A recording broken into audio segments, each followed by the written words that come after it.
የሮም በስመ አብ ወወልድ ወመንፈስ ቅዱስ አሐዱ አምላክ አሜን። የተወደዳችሁ የልዑል ቤተሰቦች የእመቤታችን የቅድስት ድንግል ማርያም የአስራት የበኩራት ልጆች በወደደን ባፈቀረን በልዑል እግዚአብሔር ስም ሰላምታ እንደምን ዋላችሁ? ዛሬ ደግሞ የአባቶቻችን ታሪክ የመጋቢት 5 ይዘንላችሁ መጥተናል። መጀመሪያ ላይ ካርጋችሁ ጀምሮ ከወደዳችሁ ደግሞ ሰብስክራይብ በማድረግ የዚህ ቻናል ቤተሰብ መሆን ትችላላችሁ። ቀጥታ ወደ ዕለቱ የአባቶቻችን ታሪክ እንሄዳለን። አንድ አምላክ በሆነ በአብ በወልድ በመንፈስ ቅዱስ መጋቢት 5 በዚህች ቀን በአስቄጥስ ገዳም በአባ ዮሐንስ ደብር አበምኔት የነበረው ክቡር ቅዱስ መናኝ ገለኛ አባት አባ ሰርባሞን አረፈ። ይህም ቅዱስ በአስቄጥስ ገዳም በአባ ዮሐንስ ቤተክርስቲያን ውስጥ ከልጅነቱ ጀምሮ መነኮሰ። ቅዱሳን አረጋውያንን እያገለገለ 32 ዓመት ያህል ብዙ ተጋድሎን እየተጋደለ ነው። ከዚህ በኋላ በዚሁ በአባ ዮሐንስ ገዳም አበምኔት ሆኖ ተሾመ። የተጋድሎውን ስራ አበዛ። ከመነኮሰበት ጊዜ ጀምሮ እስካረፈበት ጊዜ ድረስ ሁልጊዜ ይጸልይና ይጾም ይተጋም ነበር። በካህናት አለቃ ሹመት 20 ዓመት ከኖረ በኋላ በቤተ ክርስቲያን ውስጥ ራሱን እስረኛ አደረገ። እኒህም 15 ዓመታት እስኪፈጸሙ ከቶ ከሰው ምንም አላየም። በእኒህም በ15 ዓመታት ከቅዳሜና ሰንበት በቀር አይበላም አይጠጣም ነበር። እረፍቱም በቀረበ ጊዜ የእግዚአብሔር መልአክ በሕልሙ ታየው። ይህን መስቀል ያዝ ብሎ የእሳት መስቀል ሰጠው። ቅዱሱም እሳትን መያዝ እንዴት ይቻለኛል ብሎ መለሰለት። መልአኩም አትፍራ፣ ክብር ይግባውና ጌታችን ክርስቶስ በአንተ ላይ ለእሳት ስልጣን አልሰጣትም ብሎ መለሰለት። የጸናች እጁንም ዘርግቶ ያንን መስቀል ከአምላኩ እጅ ተቀበለ። ሁለተኛም መልአኩ እንዲህ አለው፣ በርታ፣ ስጋውና ደሙን ተቀበል፣ እስከ 10 ቀን ድረስ መጥቼ ወስድሃለሁ። ከእንቅልፉም በነቃ ጊዜ ለቅዱሳን አረጋውያን ነግሮ ተሰናበታቸው። እነርሱም አለቀሱ፣ በእግዚአብሔር ፊትም እንዲያሳስብላቸው ለመኑት። እርሱም ደግሞ በጸሎታቸው ሁልጊዜ እንዲያስቡት ለመናቸው። ከዚህ በኋላ ስጋውና ደሙን ተቀበለ። ቅዱሳን አረጋውያንን ከእርሱ ጋር እያሉ በሰላም አረፈ። እንደሚገባው በዝማሬና ጸሎተ ማህሌት ገንዘው በጻድቃን መቃብር ቀበሩት። እግዚአብሔርን በጸሎቱ ለዘላለም ይማረን አሜን። ሰላም እብል ለሰርባሞን ብሩክ ዘመቆሩሶ እንበለሚክ መስቀለ እሳት ሎቱ እንዘይሜተወ በሰርክ ኢትፍራ ይቤሎ ሰማያዊ መልአክ መዋሃበክ ከላዕልህ ስልጣን አምላክ። ዳግመኛ በዚህች ቀን የስሟ ትርጓሜ ሰላምና መወደድ የሆነ የከበረች አውዶክስያ በሰማዕትነት አረፈች። ይህችም የተወደደች ቅድስት በሊባኖስ ተራሮች አቅራቢያ በስራ አውራጃ አልበክ በሚባል አገር ከሚኖሩ ሰዎች ወገን ነበረች። እሷም በሮም ንጉሥ በጢባርዮስ ዘመነ መንግስት ነበረች። የአባቷ ስም ዮናስ የእናቷ ጦቢት ይባላል። የቀድሞ ኑሮዋ በዝሙትና በርኩሰት ነበር። ብዙዎችን አሳስታ ከእርሷ ጋር በኃጢአት ትጥላቸው ዘንድ ፊቷን ታሳምር ነበር። መልኳም ታስጌጥ ነበር። በዚህ በረከሰ ስራ ብዙ ገንዘብ ሰበሰበች። በኢየሩሳሌም የሚኖር ስሙ አባ ግርማኖስ የሚባል አንድ ጻድቅ መነኮስ ዝናዋን ሰምተው ወደ እርሷ መግባት በለመዱ ሰዎች አምሳል ሆኖ ወደ እርሷ ገባ። ገብቶም ከእርሷ ጋር በቤት ውስጥ ተቀመጠ። ፈጽሞ በሚያስፈሩ ቃላቶች ሊመክራትና ሊገስጻት ጀመር። በገሃነም ትሉ የማያንቀላፋ እሳቱ የማይጠፋ ጨለማው የሚዳሰስ የሚመስል በየአይነቱ የሚያስፈራ ስቃይ መኖሩን አሳሰባት። እርሷም ከሞቱ በኋላ የሰዎች በድኖች አፈር ከሆኑ ተነስተው ይሰቃያሉ ብላ መለሰችለት። አዎን አላት። ለዚህም ለምትነግረኝ ነገር ምልክቱ ምንድን ነው? እግዚአብሔር ለሙሴ በሰጠው ኦሪት አልተጻፈ? አባቶቻችን ይህን አላመኑም አለችው። እርሱም በፍርድ ቀን ሙታን እንደሚነሱ፣ ስለ ኃጥአን ስቃይ፣ ስለ ጻድቃንም ተድላ ደስታ በኦሪት መጽሐፍና በአዲስ ኪዳን መጽሐፍ ተጽፎ እንዳለ ገለጠላት። ትምህርቱና ተግሳጹ በልቧ አደረ። በፍርድ ቀን ሙታን እንደሚነሱ አመነች። እንዲህም አለችው፣ ከዚህ ከረከሰ ስራ ብመለስ እግዚአብሔር ይቀበለኛልን? አባ ግርማኖስም ወደ ዓለም እንደመጣና ተሰቅሎ ደሙን በማፍሰስ እንዳረቀልን በክብር ባለቤት በጌታችን ኢየሱስ ክርስቶስ ካመንሽ፣ ስለዚህ የነጻች የጸናች ንስሐ ይሆንልሻል። የክርስትናን ጥምቀትን ተጠመቂ፣ እግዚአብሔር ይቀበልሻል። አስቀድመሽ ከሰራሽው ኃጢአት ምንም አያሳስብሽም። ከእናትሽ ማኅፀን እንደተወለድሽበት ቀን ትሆኛለሽ እንጂ። የክብር ባለቤት የጌታችን የኢየሱስ ክርስቶስ የቀናች ሃይማኖት ደጆቹን ይከፈቱልሻል አላት። ያን ጊዜም የክርስትና ጥምቀትን ያጠምቃት ለመነችው። እርሱም ወደ በአምላክ ከተማ ኤጲስቆጶስ ወስዶ አደረሳት። እርሷም በኤጲስቆጶሱ ፊት በልዩ ሦስትነት በመድኃኒታችን ክርስቶስ ሰው በመሆኑና ሞቶ በመነሳቱ አመነች። ኤጲስቆጶሱም ተነስቶ በውሃ ላይ ጸልዮ አጠመቃት። እግዚአብሔር ዓይነ ልቦናዋን ገለጠላት። ብሩህ መልአክ ወደ ውሃው ሲስባት ሌሎች መላእክትም ስለ እርሷ ፈጽሞ ደስ ይላቸው ተመለከተች። ከዚህ በኋላ ገጻቸው የሚያስደነግጥ ጠቋቁሮች አየች። ከእርሳቸው አንዱ መልአክ የከፋ ሲጎታት እርሱም በእርሷ ላይ ይቆጣ ነበር። ይህንን ራእይ ባየች ጊዜ የክርስትና ሃይማኖት ፍቅር በልቧ ጨመረ። ኃጢአትን በመስራት የሰበሰበችው ገንዘቧን ሁሉ ለድሆች ለችግረኞች ሰጠች። ከደናግል ገዳማትም ወደ አንዱ ገዳም ገብታ የምንኩስና ልብስን ለብሳ ፍጹም የሆነ ታላቅ ተጋድሎን ተጋደለች። ከአጋንንት ጋር ተዋጋች። ሰይጣን አስቀድሞ ከእርሷ ጋር ሲያመነዝሩ ከነበሩ በአንዱ ሰው ልብ አደረ። ወደ መኮንኑ ሄዶ ነገር ሰራባት። መኮንኑ ወደ እርሱ እንዲያቀርቧት አዘዘ። በደረሰች ጊዜ ከደጅ ቆመች። በሞተው በመኮንኑ ልጅ ላይ ታላቅ ጩኸትና ለቅሶ አየች። ገብታም ክብር ይግባውና ወደ ጌታችን ኢየሱስ ክርስቶስ በመጸለይ ማለደች። የሞተውን የአገር ገዢው ልጅ ከሞት አስነሳችው። መኮንኑ ይህን ድንቅ ተአምር ባየ ጊዜ እጅግ አደነቀ። ክብር ይግባውና በጌታችን በኢየሱስ ክርስቶስ በእርሷ ምክንያት ፍጹም የጸና እምነትን አመነ። ከእርሱ በኋላ ስለ እርሱ ስሙ ዲዮግኖስ የሚባል ሌላ አገረ ገዢ ተሾመ። የዚችም ድንግልናዋን ሰምተው ወደ እርሱ አስመጡት። እርሷም በአደባባይ ውስጥ አንድ አይኑን የሆነ ጎልማሳ አየች። ጸለየች እና በመስቀል ምልክት በአይኑ ላይ አማተበች። ያን ጊዜም አይኑ ተገልጦ አየ። ያደረገችውን ይህን ድንቅ ስራ አይቶ ድንግሊቱን ወደ ቦታው መለሳት። ከእርሱም በኋላ ደግሞ ሌላ ስሙ በካኒቶስ የሚባል አገረ ገዢ ተሾመ። እርሱም ዝናዋን ሰምቶ ይህች ቅድስት አውዶክስያን ወደ እርሱ አስመጣት። ሊያሰቃያት ፈልጎ እርሷም ክብር ይግባውና ጌታችን ኢየሱስ ክርስቶስ ዕድሏን ከሰማዕታት ጋር ይሰጣት ዘንድ ለመነችው። እግዚአብሔር ልመናዋን ተቀበለ። ራሷን በሰይፍ እንዲቆርጥ መኮንኑን አዘዘ። በመንግሥተ ሰማያትም የሰማዕትነት አክሊል ተቀበለች። ጸሎታና በረከቷ ለዘላለሙ ከኛ ጋር ይኑር አሜን። ሰላም ለአውዶክስያ ከመትፈድ ይፍዳ በመጥባይ ተበሊ እስከ ምተሩክ ሳዳ እስመተ ሊወ ጽድቅ አብደረት በሃዲገ እኩይ ልማዳ ነጸረት ለተጠምቆ ሀበቀላ ማይ ያወረዳ እንዘ ይሰባ መልአቀዊሞ በአውዳ ሰላም ለአባ ግርማኖስ እንተሰረቀ መዛሩ በኢየሩሳሌም ሀገሩ ለዚህ ጻድቅ ዘሰናይ ምግባሩ ሰው መልአብ አምሳለማይ በአማትያ አነገሩ ልበ አውዶክስያ ተመይተ እኩይ ምግባሩ። በዚህች ቀን ተአምራቱና ትሩፋቱ እንደ ሰማይ ከዋክብት የበዛ የእግዚአብሔር ማደሪያ የሆነ ቅዱስ አባት ተጋዳይ አባ ገብረ መንፈስ ቅዱስ የዕረፍቱ ቀን መታሰቢያ ሆነ። ይህም ቅዱስ አባት በተወለደበት ድንቅ የሆነ ስራ ሰርቶ ተነስቶ ከእናቱ እቅፍ ወርዶ ከጨለማ ወደ ብርሃን ላወጣኝ ለአብ ለወልድ ለመንፈስ ቅዱስ ምስጋና ይሁን እያለ ለሥላሴ ሰግደዋልና ምስጋና አቅርበዋልና። ሕፃኑም 3 ዓመት በሆነው ጊዜ የእግዚአብሔር መልእክተኛ ቅዱስ ገብርኤል ወርዶ ሕፃኑ ከእናቱ እቅፍ አንስቶ ብዙ ባህታውያን ወዳሉበት ገዳም ወስዶ በደጅ አኖረው። ወደ አበምኔቱ ወደ አባ ዘመደ ብርሃን ገብቶ ስለ ሕፃኑ እግዚአብሔር ያዘዘውን ሁሉ ነገረው። በዚያን ጊዜ ነገሩ እውነት እንደሆነ ይረዳ ዘንድ አባ ዘመደ ብርሃን ተነስቶ ወደ ደጅ ወጣ። መልአኩም እንደነገረው ሕፃኑ ከበር ተቀምጦ ፈገግታን ተሞልቶ አገኘው። እጅግም ደስ ብሎት ለእግዚአብሔር ሰገደ። ሕፃኑም አንስቶ ሳመው፣ ታቅፎም ወደ በዓቱ አስገባው። በፍቅርና በስነ ስርዓትም አሳደገው። የዳዊትን መዝሙርና ቤተክርስቲያን የምትቀበላቸው መጻሕፍትን ሁሉ ብሉይና ሐዲስን አስተማረው። ከዚህም በኋላ ክህነት ይሰጠው ዘንድ ስሙ አብርሃም ወደሚባል ጳጳስ ወሰደው። ጳጳሱም ባየው ጊዜ ደስ አለው። የድቁና ማዕረግም ሾመው። እንደ ቀዳሚ ሰማዕት እስጢፋኖስ ጸጋና ሞገስ የተመላ ሆነ። ከጥቂት ቀኖች በኋላ በጌታችን ትእዛዝ ቅስና ተቀበለ። በጾምና በጸሎት በስግደት በብዙ ትጋትም እየተጋደለ በበረሃ ውስጥ ብቻውን ኖረ። በበረሃ ብዙ ዘመናትን ሲኖር ነፍሴ ሆይ እወቂ፣ በእግዚአብሔር ፊት ራቁትሽ ትቆሚ ዘንድ እንዳለሽ እንግዲህ ጽኚ፣ በርቺ፣ ታገሽ ይላት ነበር።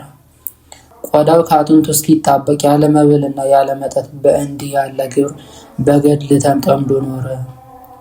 ከእጽዋት ፍሬዎችም ወይም ከእንጨት ስሮች አልተመገበምና ለስጋውም የሚጠቅም ምንም ምክንያት አልፈለገም። ከብዙ ዘመናት በኋላ ለአባታችን ገብረ መንፈስ ቅዱስ እግዚአብሔር እንዲህ አለው፣ ከእንግዲህ በዓለም ካሉ ሰዎች ከካህናት ከመነኮሳት ወይም ከምዕመናን ሕዝባውያን እንዳያውቁ አደርግሃለሁ።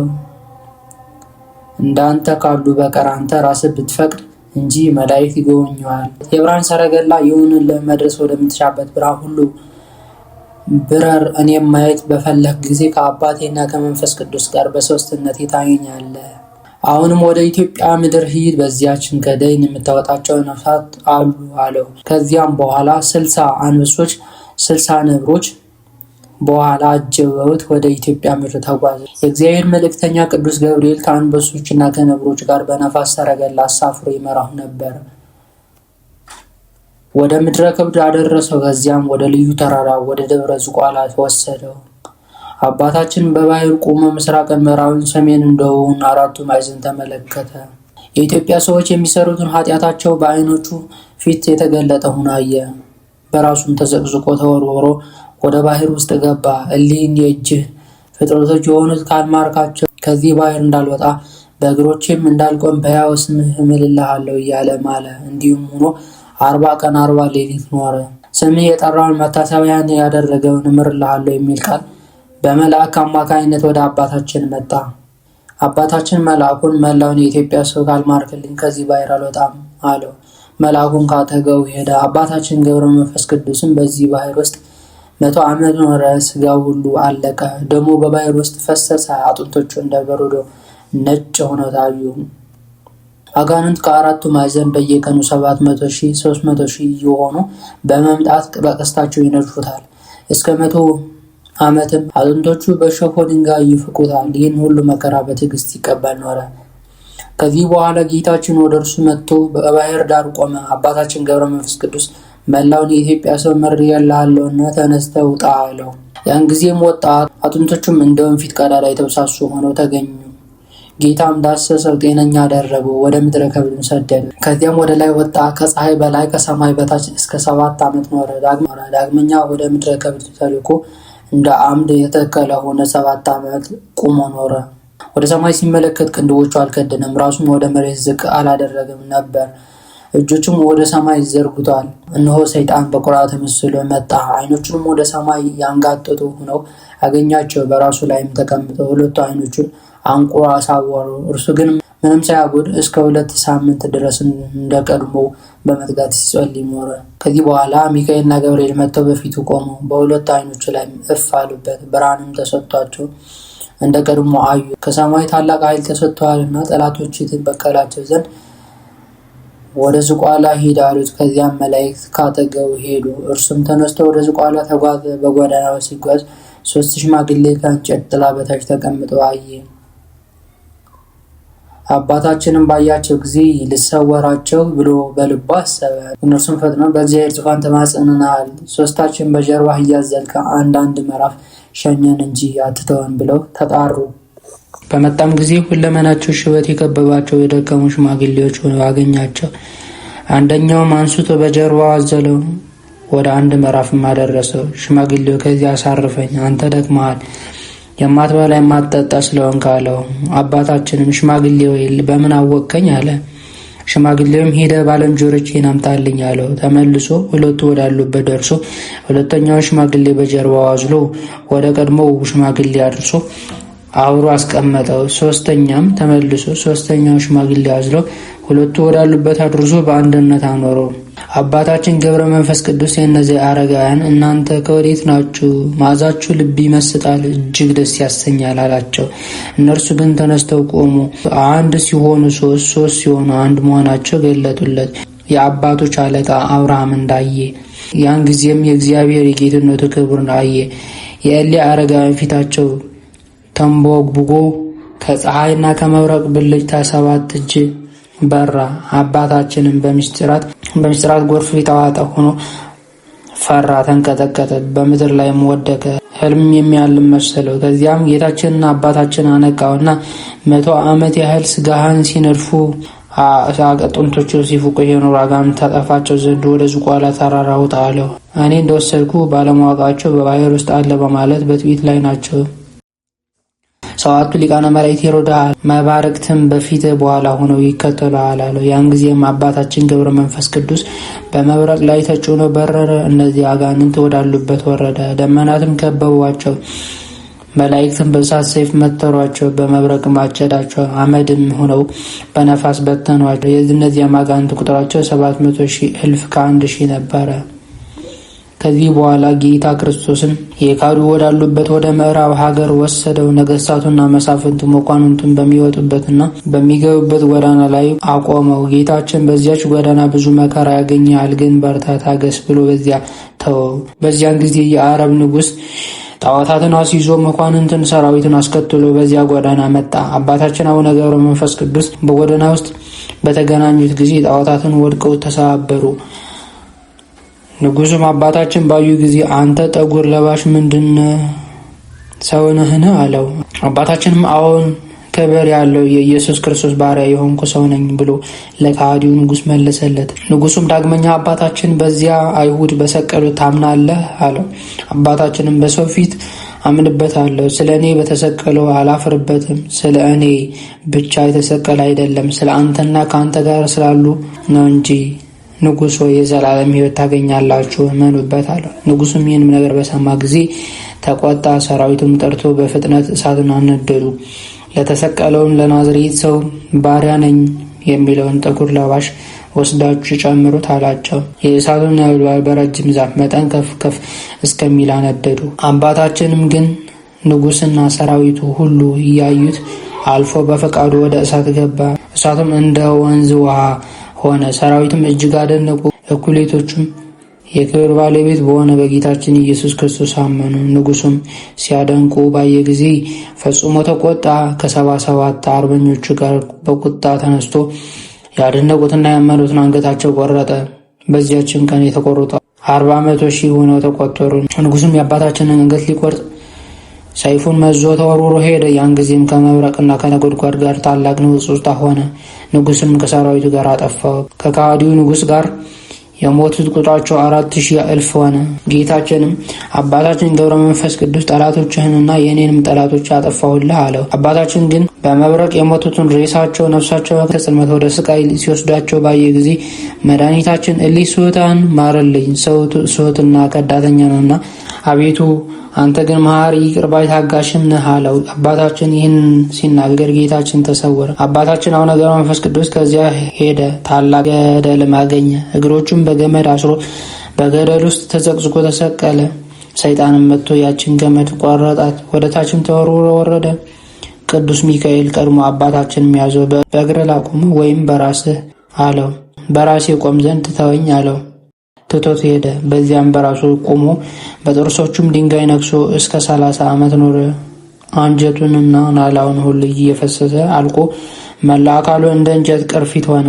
ከ30 ዓመት በኋላ መድኃኒታችን ኢየሱስ ክርስቶስ አባታችን ገብረ መንፈስ ቅዱስ እያለ 3 ጊዜ ጠራው። እርሱንም እነሆኝ ጌታዬ አለ። ጌታችንም እነዚያ ከሃዲዎች ምሬልሃለሁ፣ ከዚህ በኋላ ከዚህ ተነሳ አለው። ያን ጊዜም የነከሰውን ድንጋይ ትቶ ተነሳ። ጥርሱም ተነቅሎ በድንጋይ ተተክሎ ቀረ። ክንፎቹም ተሰጥቶት እየበረረ ከእግዚአብሔር ፊት ደረሰ። ጌታውንም የማርክልኝ ከስጋቸው ጋር ተነስቶ በመጠመቅ ክርስቲያኖች ይሆኑ ብሎ ለመነው። መድኃኒታችን በሽተኞች ልትፈውስ ሙታንም ልታነሳ ስልጣን ሰጥቻለሁ። አሁን ወደ ተገደሉት ሂደ፣ በመስቀል ምልክት በላያቸው አማትብ፣ ሕይወት መድኃኒት በሆነ በስሜ አነሳቸዋለሁ። ያን ጊዜም በድኖች ወዳሉበት ሄዶ አነሳቸው። አጥምቆም ክርስቲያኖች አደረጋቸው። ከእርሳቸውም ሄደ።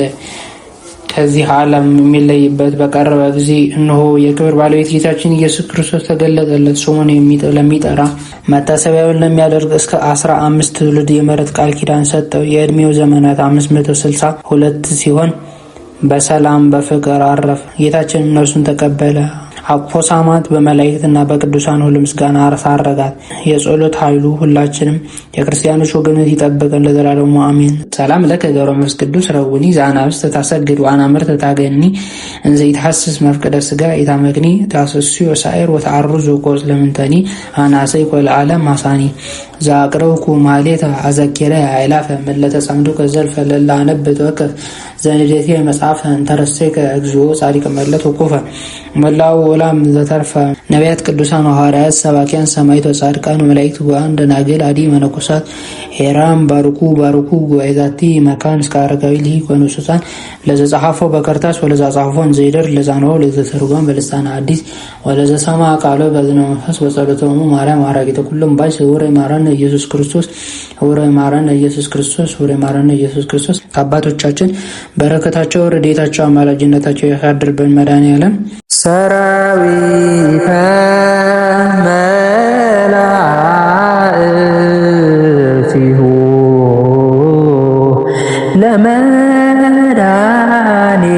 ለመድኃኔዓለም ይቀውሙ ቅድሜሁ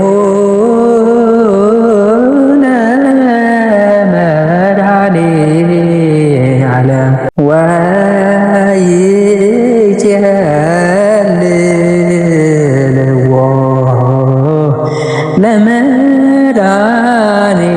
ለመድኃኔዓለም ሥጋሁ ወደሙ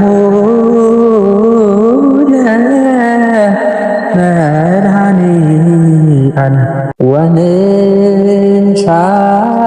ወንሻቅነ ዘሱ ለመድኃኔዓለም በሚነ ዚአሁ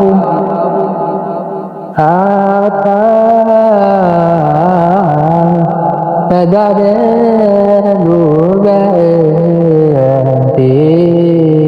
በእንቲአሁ ሞቱ